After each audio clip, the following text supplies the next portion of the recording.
I didn't want to feel like that. Yeah, major losses so far this year. We're about 1,000 right now. Yeah. We'll see if that continues. Family doing all right? Cameron's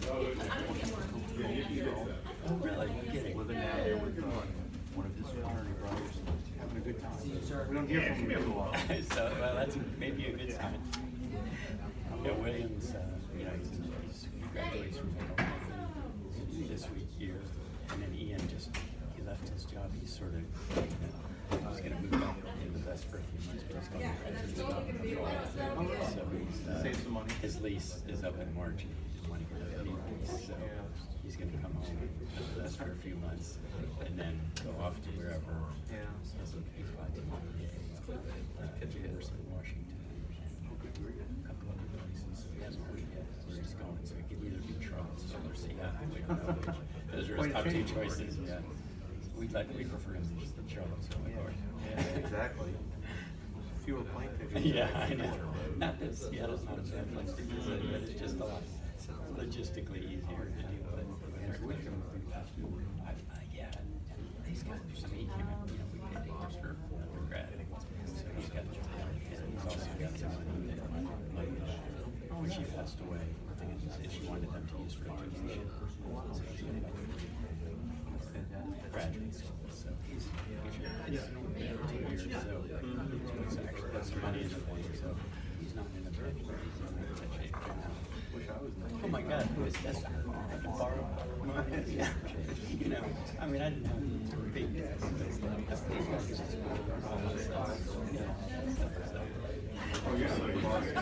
I didn't see the street. I was always 30. I can see the street. 4-speed Datsun. Yeah. Sure. Had the Datsun C210 and just died. We just got rid of it. We were playing for the first 10 hours when we were engaged.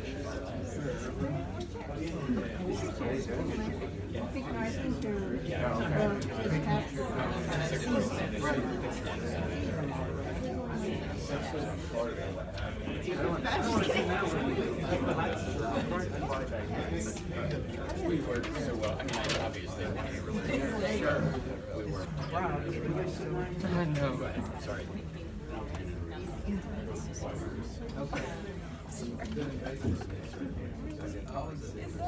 Yeah. I needed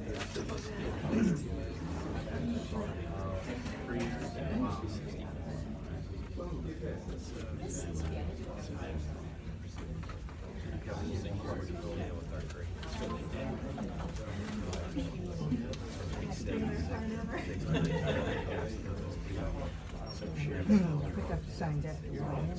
Oh, wow. She's got more depth for sure. Yeah, well, she's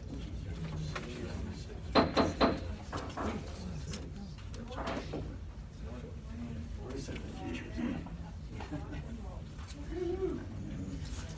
We're going to take up two similar bills together. The first one is going to be HB 2194.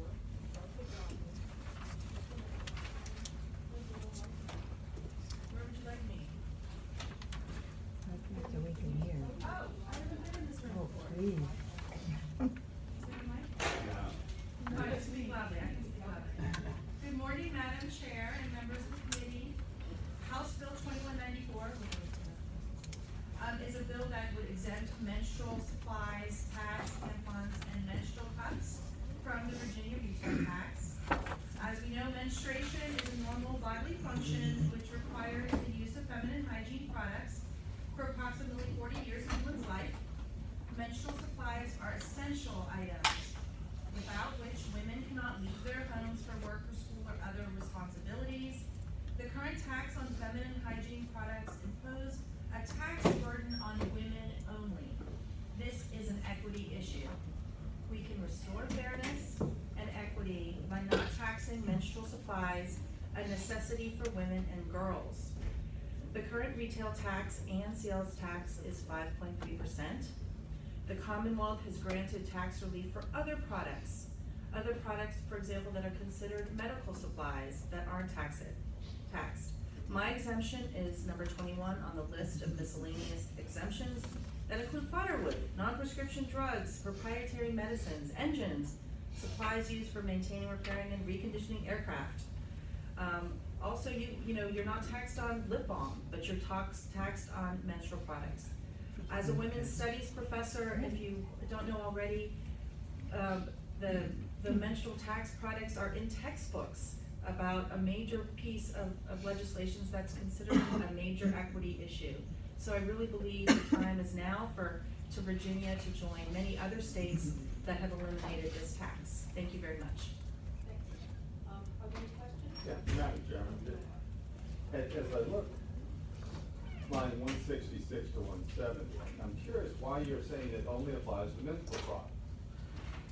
Because clearly the language says it also applies to diapers, disposable undergarments, bed sheets. I guess I'm challenged, when it covers a broader area, why are you going to use kind of the title?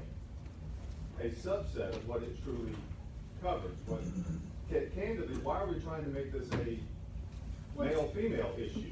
Well, because when it goes far beyond that. I would argue that diapers, bed sheets, those are things that happen in temporal situations. We're talking. I'm looking at the wrong bill.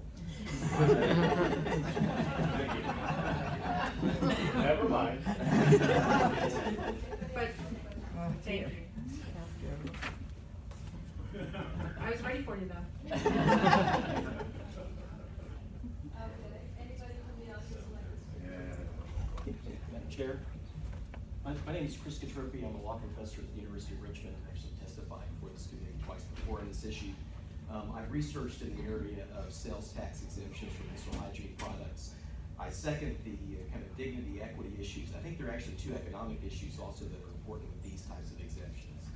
The first, in a research study that I did with someone at the University of Chicago, another state that did this took the exemption out. It turned out that not only did lower income consumers gain the benefit of the reduction by 5.9%, but it actually turned out the products also reduced by that same percentage. So in some ways they got a double benefit from this exemption. So one of the kind of nice kind of boosts of creating an exemption in this one is the way that producers change their pricing behavior to maybe even help out those lower income individuals even more.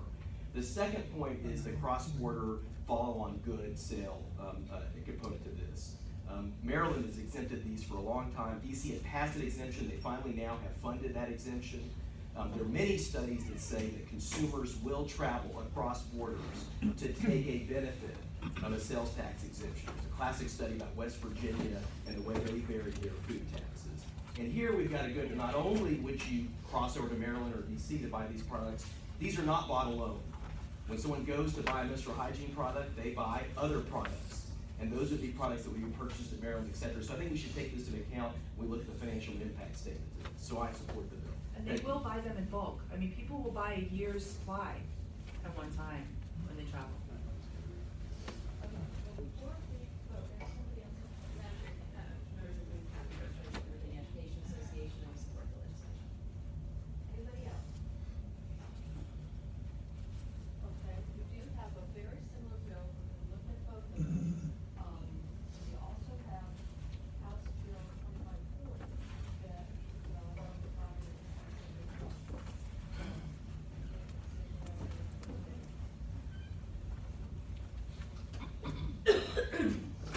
Good morning, Madam Chair. The House Bill 2540 is similar in nature, but it takes a different approach to this sales tax. The comments that were brought up earlier, I've been on this committee for a long time. In fact, I was here when we reduced the meals tax in, I think it was 2005. And so I've watched different things come before us. The last couple of years as they've talked about this, I have been opposed because I felt it was discriminatory in nature.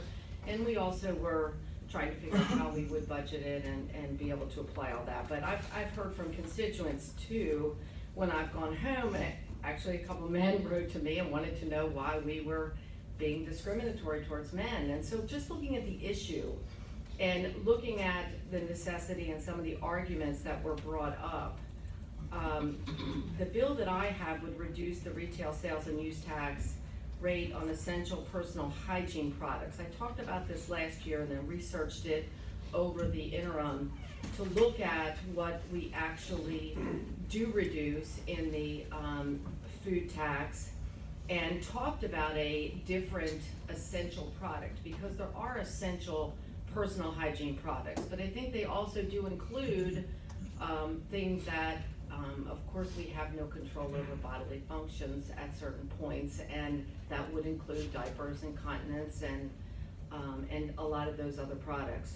So my bill includes those, but it takes an approach of giving a reduced cost in the sales tax on the food tax, because this would also not affect our local sales tax to our localities. It would still ensure that the money that is going back to education and the other things would not be affected by this. So basically, it's just a different approach. I think a more fair approach that covers a rationale for why, you know, there are a lot of things. I looked at the food tax, and there are many things that were brought before us, and I was told the FDA, you know, in order for us to have some uniformity across states and everything else, we use a definition from the FDA. So there are some things on there that, of course, you could use for an argument, but they aren't ones that we are going to come along and all of a sudden look at that whole list. But so they use the FDA guidelines for what is exempted and what's not in the food tax. This would create a whole new category. I'll be glad to answer any questions from the committee.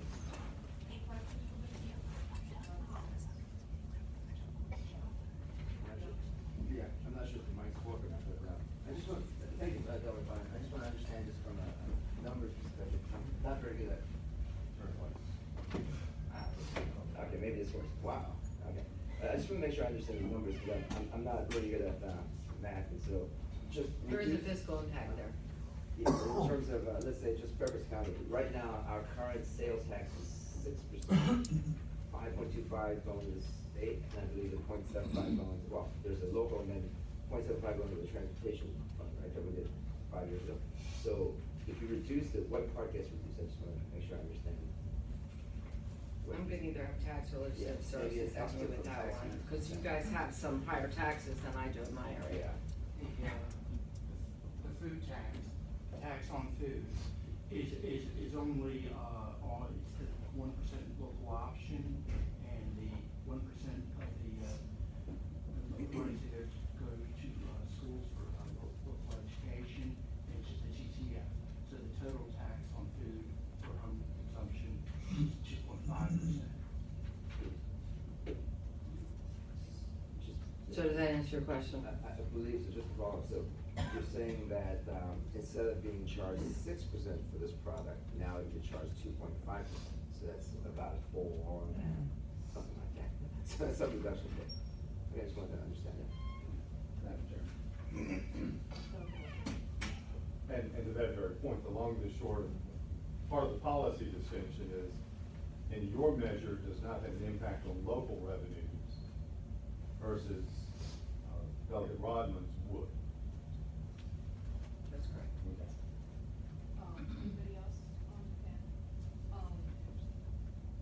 They're very similar in intent. One is much broader, including more items, diapers, incontinence, adult diapers, daycare, one I think is written to both. One is much broader, it's covering a lot more inclusive.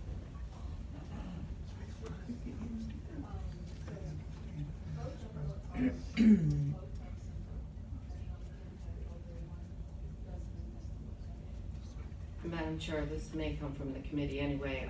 There is one thing that was brought to my attention, is that we may need a little bit more time for the retailers to be able to set this up. So as we go through, we may need to change that date. It has an effective date of July 1, 2019.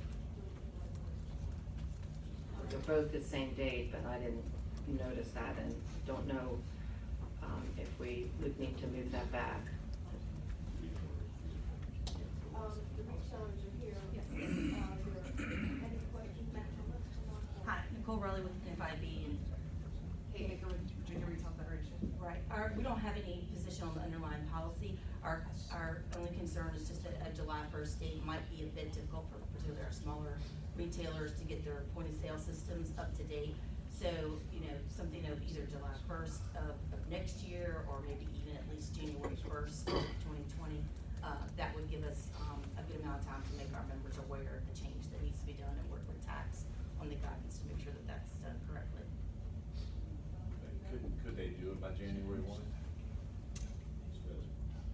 Yeah, I think that's quicker good. than. We don't, could Yeah.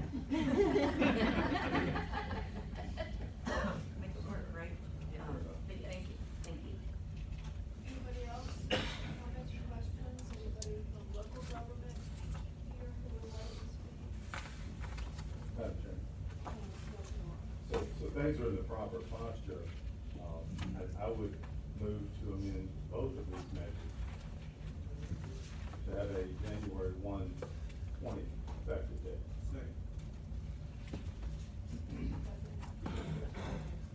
The second one, move and second to amend the, effective date. Any opposed?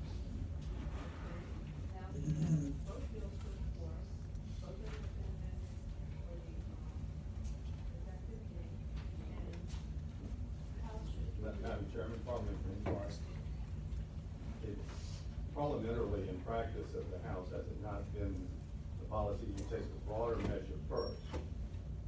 Because given that it would encompass, at least in part, if not in whole, the shorter version, that you take the broader first, if it fails, then you come to the smaller version.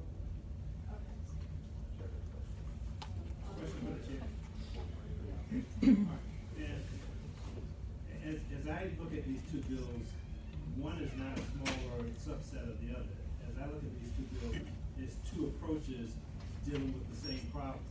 One more expansive, but two approaches dealing with the same problem. So I don't know that that would fall, and this is the question, I don't know that that would fall into the category of Delegate Rotten's bill being a smaller version of the more broader bill that's been offered, the more ambitious bill that's been offered. Madam Chair, as a member of the committee, and Patron, I just made one closing remark about the sales tax. Another reason that I tried to look at this other approach is because I wanted something that would be fair to everyone, would not affect local government.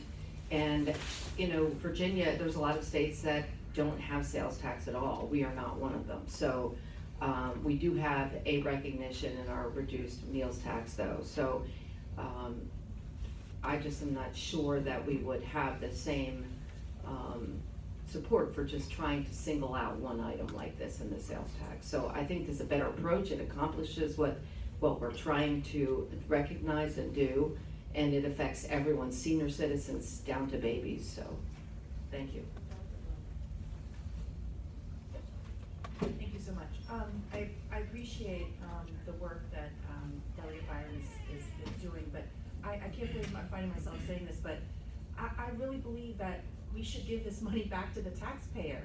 And so I really believe that, you know, I appreciate the piece, but when we're talking about medical devices, this is about equity. And so when we're talking about menstrual products, that money should go back to Virginians. So that's why I believe that not having a tax on this product is equitable to other similar products. Thank you. Madam Chairman, I move to report House Bill 2540 as amended.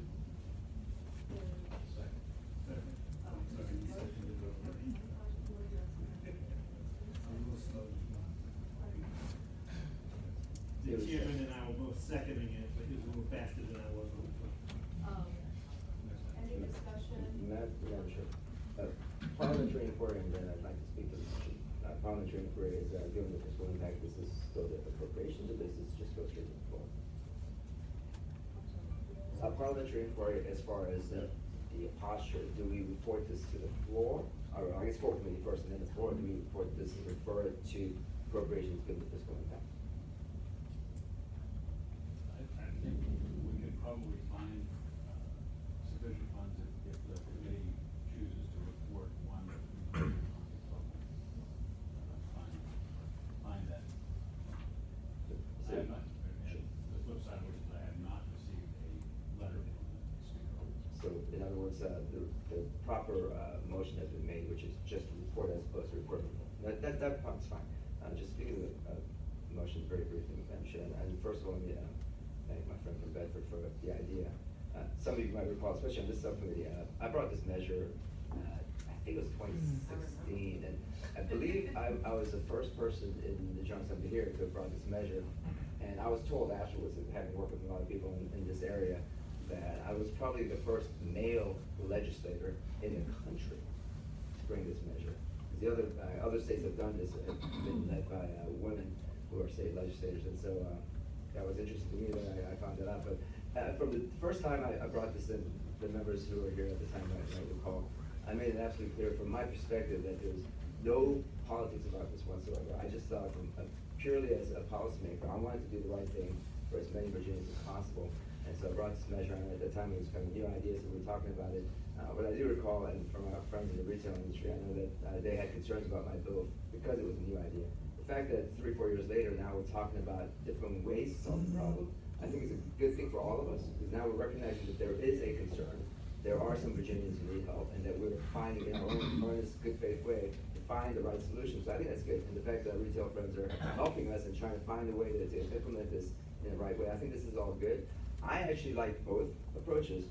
My preference would be to do a clean approach, is to just say, let's just exempt everything and see how it goes, so that we provide the maximum amount of relief for the maximum amount of people. But given the temperature in this room, and I know where we are in terms of our philosophy and our views, I think this is a reasonable approach that I personally think is a good way to start the conversation. We can always come back and revisit, obviously with the fiscal impact. We can always decide whether we have the affordability. So I want to thank both Delegate Rodman and Delegate Byron and all the other members in the past and in the other body who have worked on these issues. And I look forward to working with all of you to see if we can get this done this year and maybe come back next year or a year after and try to expand it if we need to. So with that, I'd be happy to support the measure. And to answer Delegate King's question too, I know Chairman Ware said there's no letter come down yet. I think it was last year, I believe, similar legislation did go to appropriations. Yeah. I think the discussion, and all things are subject to change in this body, but I think the discussions within as a member of House leadership, I think the discussions were that if Delegate Byron's bill were to pass committee, that it would go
of order. The point of order being, if you cannot send out conflicting bills. And the point being, we have on this measure made a policy statement. To then send out a conflicting measure that is a different policy would be inconsistent with parliamentary rules and the practice of the House, would be my contention. That was why my motion for 5 of the day, would make the policy call on a broader statement. Speak to the motion, Madam Chair. I think we've got two very fine bills. And given the opportunity, I'll vote in the affirmative for either. And go. We'll go. And I believe, quite frankly, because I can count, I believe that this measure for Delegate Byron is probably gonna go through committee and then on to the floor. But I've also been here long enough that I've seen some bills catch a fever and not make it as far as we thought they would.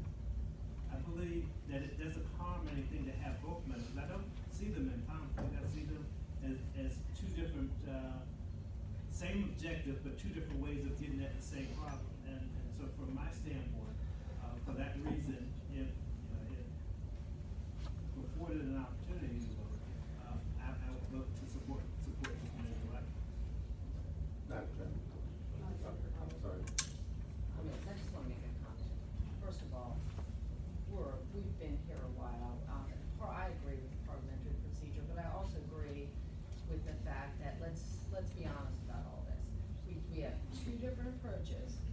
We have non-supported, and I've said that in the past, the complete exemption because it was discriminatory, and so a vote on it just to go out and use somewhere else doesn't make sense to me when we're trying to have a consensus here to come back and look at it a different way. And you're gonna just complicate the message or just use it for a political reason. And I don't think that's necessary when we're trying to come together and look at a correct policy to use for the way we're gonna tax something. Madam Chairman, to that point, I just simply say, I recall that I seconded Delegate Byron's bill, so I don't think that this is about politics. I really just think that this is about process and how we look at the process. And I think that we'll either vote it up or vote it down, so I call it any question. Madam Chairman, point of order.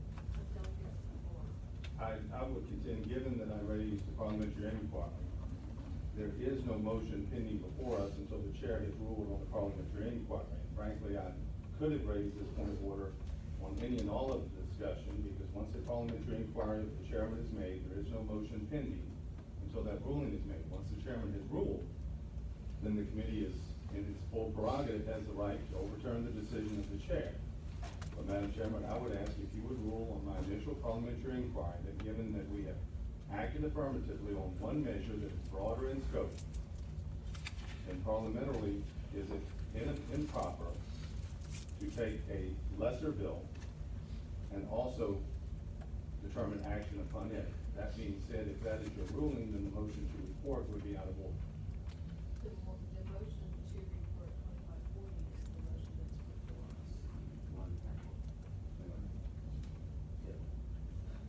But Madam Chairman, I'm asking, is that motion properly put, given that we have already acted on a measure that is broader?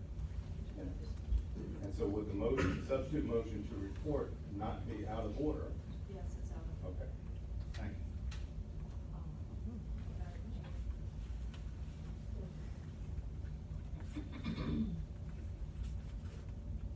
Is this the appropriate time to make a comment on the general issue or policy we're discussing?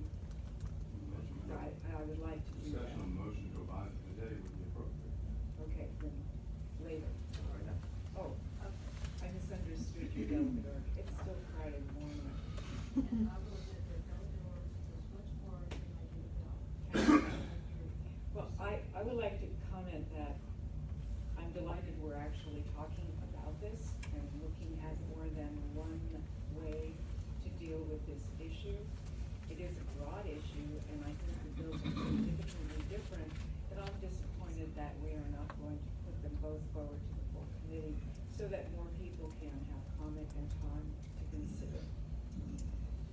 Okay, right now, properly, we have 2540 before us. Is that correct, Ellen?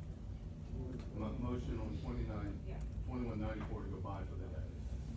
Motion by Councilman. Okay, that is the motion to go by for the day, that is changed. All in favor? Aye. Three.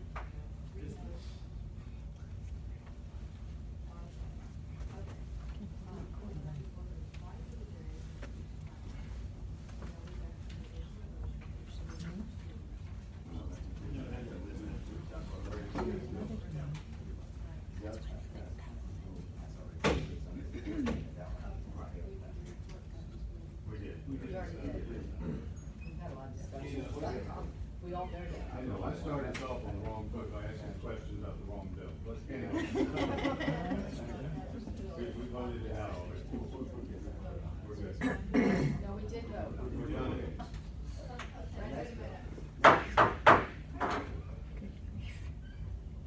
Have to vote on the electronic. No. Or for 2540. We've already done that, Matt. That was We the already first vote. did, it was 8-0. Oh, that's right. Okay, moving right along, WRA.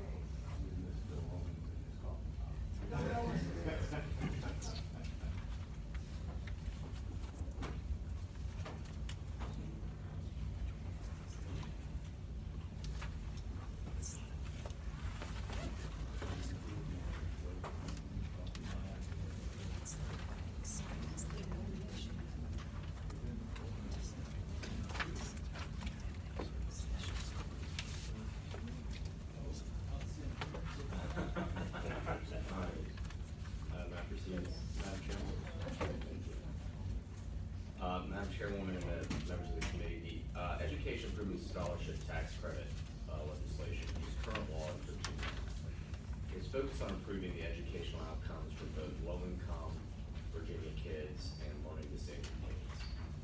What the current law is, and I'll explain how this changes the current law, is a student that has a disability that qualifies for what they call an EISTC program scholarship. That student first has what's classified as an individualized education plan, an IEP, where they've been identified in their school district as having a learning disability that's pursuant to federal individuals that qualify under the Disability Education Act, the IDEA. If they're a resident of Virginia and that their family income, their family household income is not more than 400% of the poverty level, this current law, this current program, is this formula that allows people that is both a student with a disability and a student under a certain income level threshold, that they get 100% of the peer people amount reflected in the state share of that standards of quality cost. What this simply does is it is a very, very narrowly tailored bill where it only applies, it's essentially a pilot program. It only applies to 3 schools in the entire state. They're required to be licensed with the Department of Education. They're required to be accredited to the Virginia Association of Independent Schools. They have to be exempt from taxation as a 501c3, and no public funds supplement the tuition of the student. I have several individuals here that can represent Chesapeake Bay Academy, which is a school back home right there on the border of Virginia Beach and Norfolk that focuses exactly, so many of their students are these low-income children with disabilities. And these are kids that were told they have no chance of ever achieving their dreams of going to college. And we see, in my opinion, a multi-generational impact by these kids. I have several people here to testify that are subject matter experts. I have seen the impact this school has had on people's lives, and I've become passionate about this issue, but we have people that are much more versed and maybe can get into some nuance that can testify as well. But that is the bill. It's a pleasure of this committee to pass it on to the full committee. Thank you, Dr. Morris. Is anybody on the committee saying?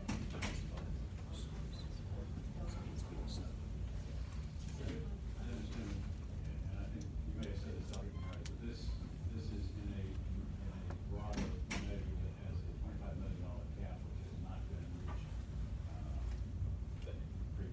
is correct. There is already a $25 million cap that is simply not being reached, and it increases the scholarship amount available with a disability from 100% to 300% of the per pupil amount distributed to the local school division. But we have so narrowly tailored this bill that literally 3 schools in the entire state qualify.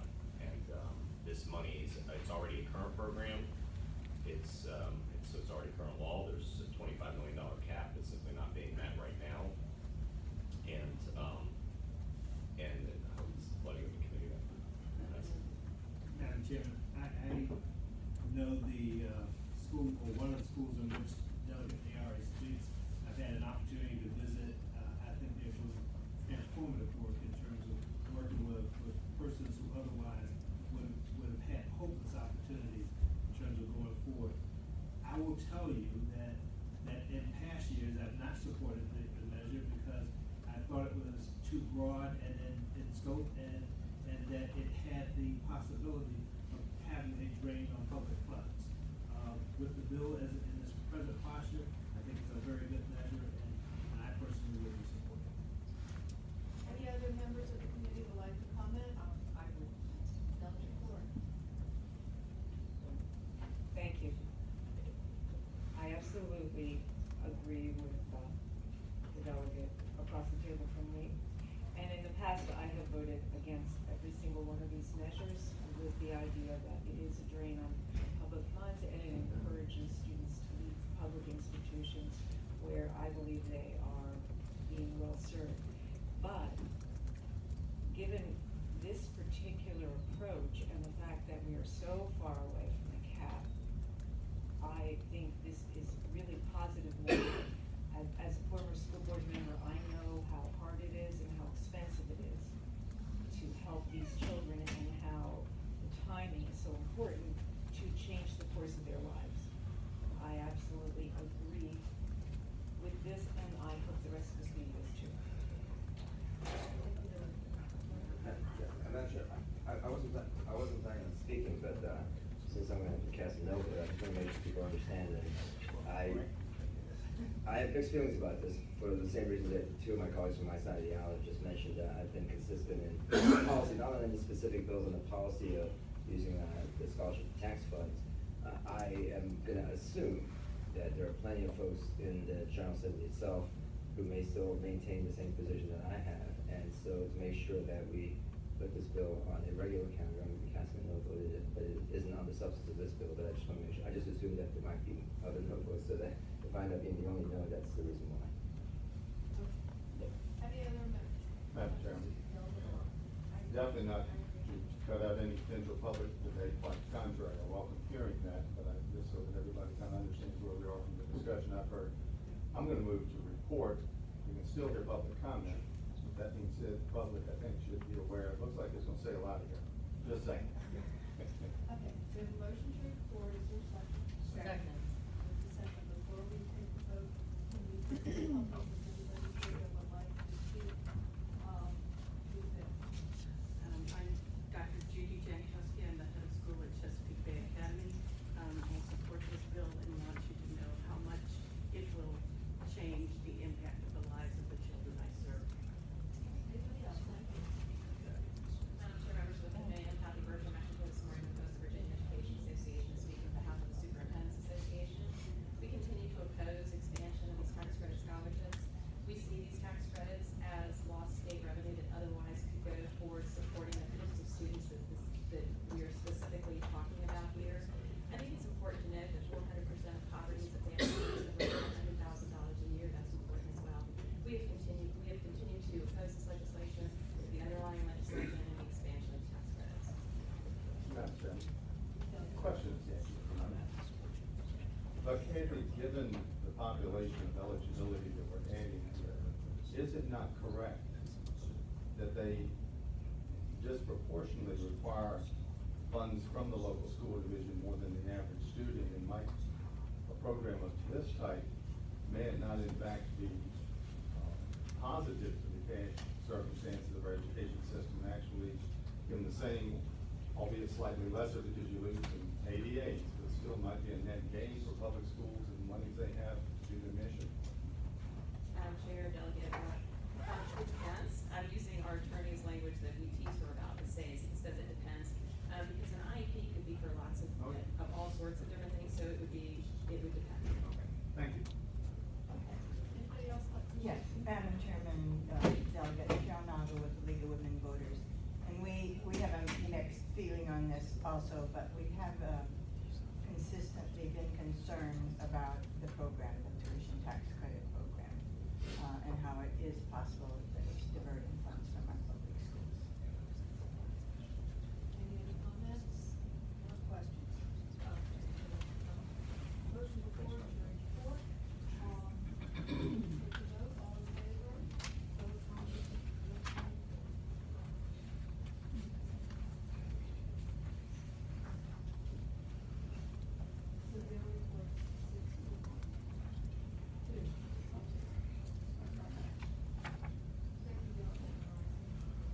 Okay, page 2.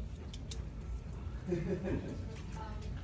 have a note that, Delegate Bendis would like for his bill, 2459. So moved. Two bills left, both of them are promissory bills. Which bill would you like to take this one? Madam Chair, committee members, let's, if you don't mind, let's take, House Bill 2442, the accelerated sales tax bill.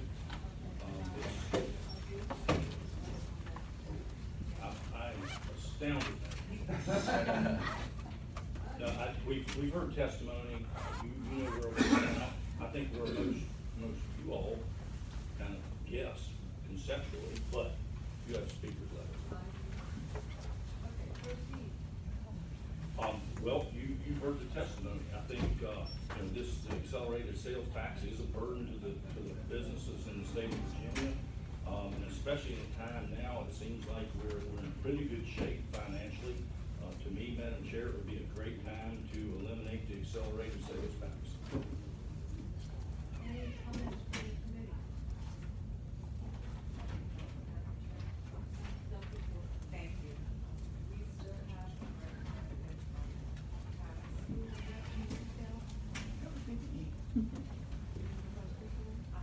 Well, yes, I'd just like to know, your general, I'm sorry. Yes, that's what I started to say. I'd like to know your general reaction to the bill and everything. And I won't hold you to it, but if you think there'll be a significant impact on the budget the way we are looking at it this session. There's Joe Mayer from the Department of Taxation. Madam Chairman, there will be a significant impact on the budget in the next biennium. The bill's not effective until the next biennium. We just completed working with the retail merchants and the business community, and they were expressed a lot of concerns that this is difficult for smaller businesses, and I think they would love to get rid of this. I point out the state has come to rely on this program in fiscal hard times to bring money from the next fiscal year into the current fiscal year, and it would make a big change if we stopped doing this. Thank you. My concern is the uncertainty that it may well instill. It's a one-time deal at the moment, so I can't support the motion. Thank you very much. Anybody else would like to speak? Madam Chair, I'd like to make a motion. I'll make a motion and make a statement of it. I would move that we lay this bill gently on the table. I salute Delegate Wilson. I think he's absolutely correct. I don't think that anybody on this committee disagrees with the intent and the purpose. A number of us, probably all of us here, have heard the conversation. I think, at least a significant part, I can speak for every member around this table. We do not like this. Hated it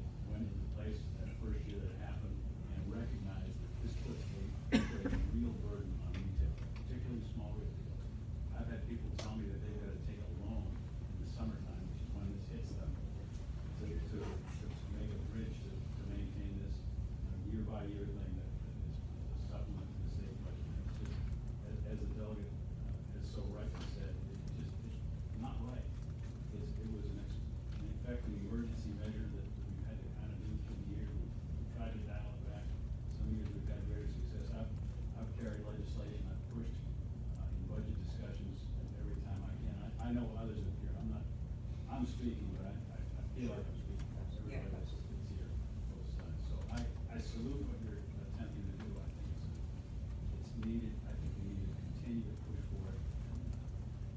Thank you for reminding us. For the folks who talk to all of us, I know there are retail representatives and others here have spoken to all of us. So that's, we are in interesting discussions right now about federal tax law changes and how that affects us, and how we're going to make sure we maintain our state's procedure of a balanced budget, dealing with revenues that we have. So for those reasons, that's why.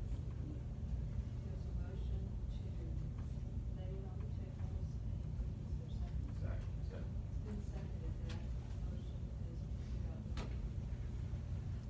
All in favor? Is that a report? Yeah, well, find this one. Has everybody voted?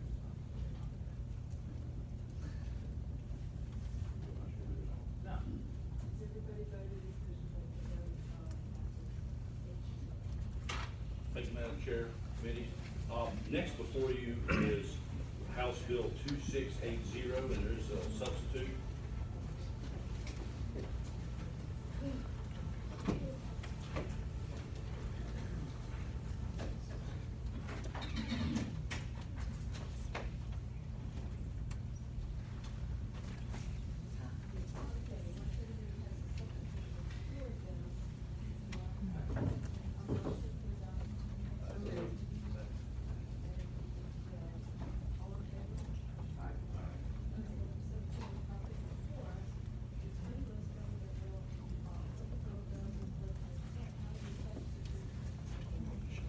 Thank you, Madam Chair. In 2018, state of Virginia, we lost on an average of one dairy farm a week. And so it is a commodity who if there's a group out there that has the least amount of control over their destiny, so to speak, that's the dairy farmers. And so what this bill does, it creates a tax credit for grade A dairies when milk prices fall below the cost of production as determined by VDAX. And then there's, in the bill there's the incremental tax amount based on, the more milk you produce, the less benefit that you get. And also, Madam Chair, in order to qualify, a farm must have developed a nutrient management plan or is being approved for such a plan, and it has a 5-year sunset on the bill. So that's the overall impetus of the bill. That's where we're coming from. Got a number of industry experts throughout the industry, and I will note, Madam Chair, what you'll see as they come up and introduce themselves. This is, there's obviously representation from dairy, but all sectors of the ag realize how imperiled the milk industry is for our small farmers. What we're seeing is, and I'm all for free trade and free market, but what we're seeing is the smaller operations slowly disappearing and creating the big multi-thousand cow operations. Again, I'm all favor of them, but it distresses me to see our small ones going away, especially in a time when we're talking about land conservation and easements and wanting to find that delicate balance between those. And so anyway, I'll quit talking and. Any questions from the committee? Madam Chair? Question for Councilman Will? Yes. First of all, I apologize to you because I have to leave. So I wanted to sort of come forward the discussion and ask you what happens. I agree with everything you're saying. We're putting this out and reminding us that this situation exists. Do you know what is going to happen? Madam Chair, there's the fiscal impact's not able, what's the proper term, we're not able to determine that right now because we don't know how many farmers will take us up on the offer. And Madam Chair, and the size of those producers. So it truly is kind of nebulous at this point. Anybody else have a question? I would have paid from Bill.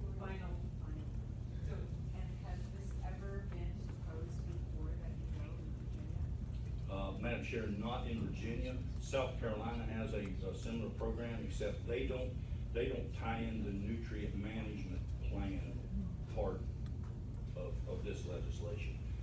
And Madam Chair, I'll say on that note, the reason I did that, many in the room, you well know what we, if you don't, you will soon find out. This committee and appropriations, and we'll all be dealing with the issue of our new and revised water improvement plan for the state of Virginia. That, pardon the pun, tidal wave is coming. And so we are gonna have to meet that criteria. Now, it's gonna be up to a lot greater minds than mine to find out where that money's coming from, but that's not gonna be a cheap price tag.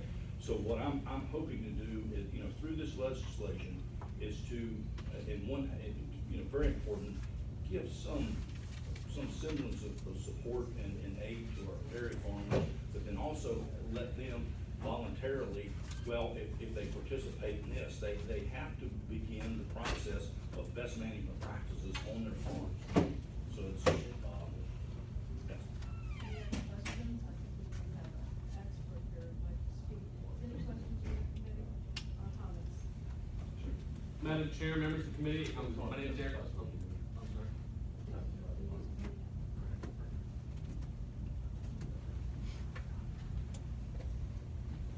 Madam Chair, members of the committee, my name is Eric Paulson. I represent the Virginia State Dairymen's Association. We are a member organization that has been representing dairy farm families in Virginia since 1907. But the history of dairy farms goes all the way back much later than that.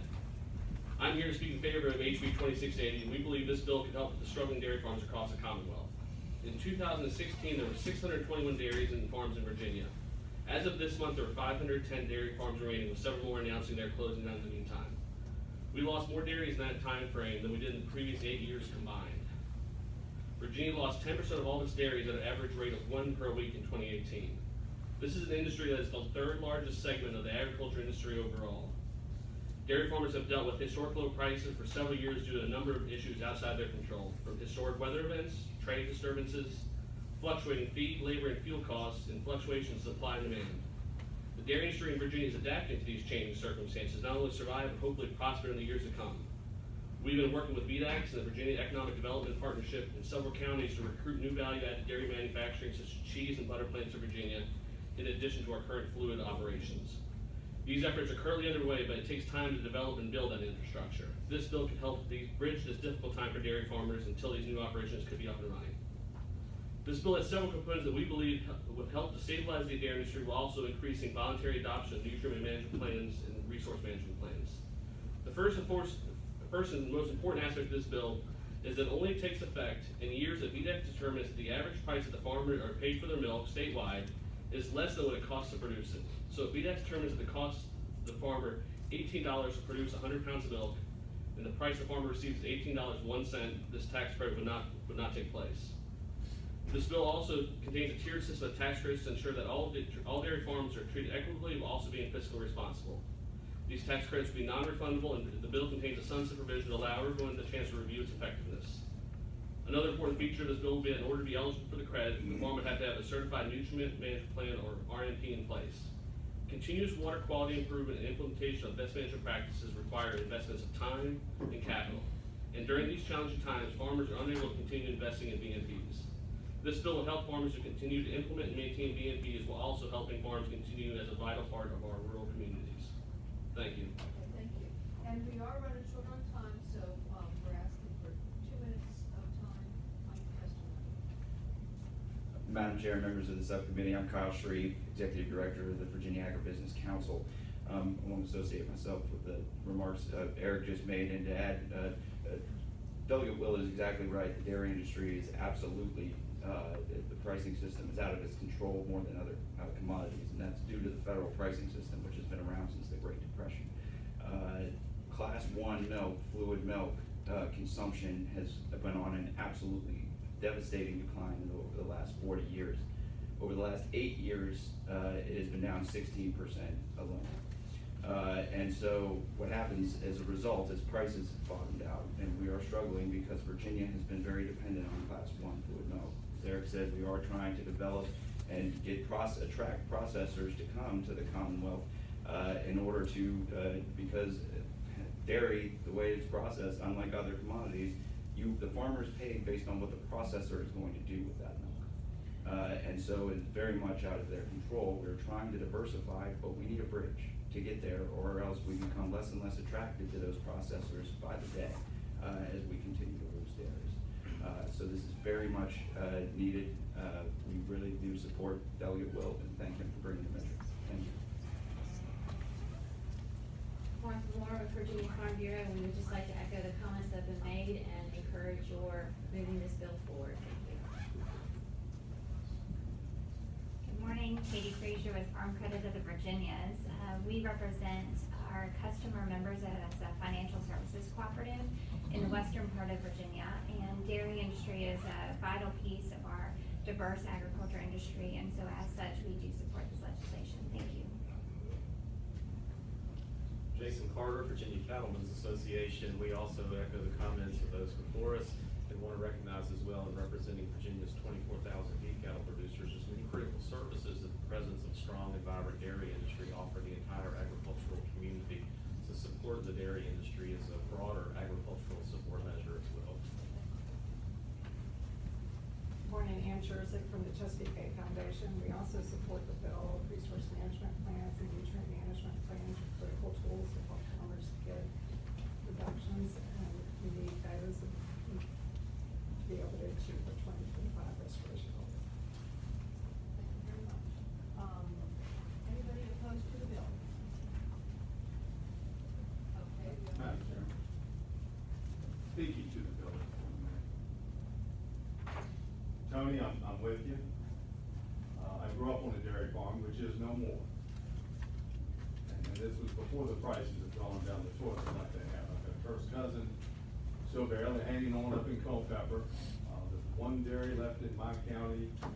When I started teaching, there was more than a dozen. Good friends in Hanover, barely hanging on, and they're hanging on in most cases where they are. It's a family operation because it is a family tradition, and it's a legacy. All that being said, my problem is the policy. Because there's no question the dairy industry is where it is because of many factors beyond their control, mostly because of federal government action, where base prices are set predominantly based on the market of California and Wisconsin, which is a totally different business model, and typically are multi, 1,000+ herds. But everything in agriculture operates every year with myriad factors beyond their control. My concern, if we support this, then when we're in a 3-year drought cycle with the crop farmers, and they're having to sell out, then how do you say no to them? And especially as we're looking at the climatic changes that may be long-term, we don't know. We've definitely seen them. Now we're going to problem that was droughts for years. Now we're, you can't get in the fields because they're too wet to plant, to harvest anything. I'm incredibly sympathetic and would like to do something to help the dairy industry, but to me, the policy implications of this go beyond the short-term, or, the small piece that this actually creates, which being a small piece of the overall state revenues, incredibly small. It could be a big thing to these 500 thereabouts dairy farms. But if we say yes to this, how do you say no? How do you say no to the Dan Rivers of the world when because of NAFTA, the furniture market's gone down the toilet? But in Danville area, Dan River was critical. There's my dilemma as I look at this as a matter of public policy. But I very much appreciate your bringing. I very much appreciate all the agriculture industry. I hear you. I know where it is. That because of all this, the home farm's not going to stay a farm. Bring me a big check, it's yours, and then you build all the houses on it you want. We know in the grand scheme of things, that's a negative on the local economy, because you're better off having a 1,000-acre farm where you don't have kids to educate than a 1,000-acre subdivision where you got to build 2 new schools because all the people came and the water system was so I hear you. I'd like to make a comment. One thing that does separate this industry or this agriculture soybeans or corn are not perishable. So these dairy farmers are up against the time constraint as well to sell their product quickly, and if they can't sell their product or they have to take a loss, it's gone.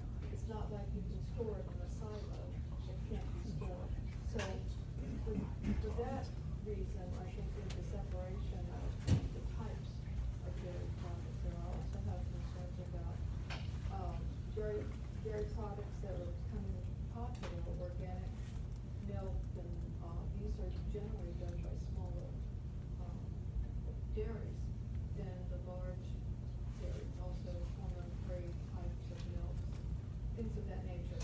And also like to point out as well that it only would apply if they follow the nutrient plan and if they have to sell the product for the rest of the market. And that's not gonna happen every year. Things change from year to year, not the nutrient plan, they have to comply with that, so it's totally voluntary. If they expend more funds to comply, that they would get the training. Madam Chair? Yeah, I understand that at 8:30, a number of us have different commitments, including the patron who has a militia committee as well. So just in the process of moving forward, I'd like to make a motion that we report this to measure. Your second. Madam Chair. Well, I'll second. Madam Chair, substitute motion. Madam Chair, if I could just for a moment, get to address one thing the other Rock said, and I appreciate, and I know each one of you are on board, we're all scratching our heads, how do we solve this dilemma? But just one little point, when we look at the crop farmers, you were alluding to all the other folks that are gonna line up for this type of thing. I would say that while the dairy farmers do have just a very small amount of insurance, if you will, nowhere measures to crop insurance. Other crop farmers are able to have crop insurance, they don't cover the losses. But with that being said, I appreciate the committee's time. Would you be so kind, Madam Chair, to, instead of putting everybody on the board with what may be construed as a negative vote, could there be a letter from the chair to VDAX to at least look at this issue and see if we can,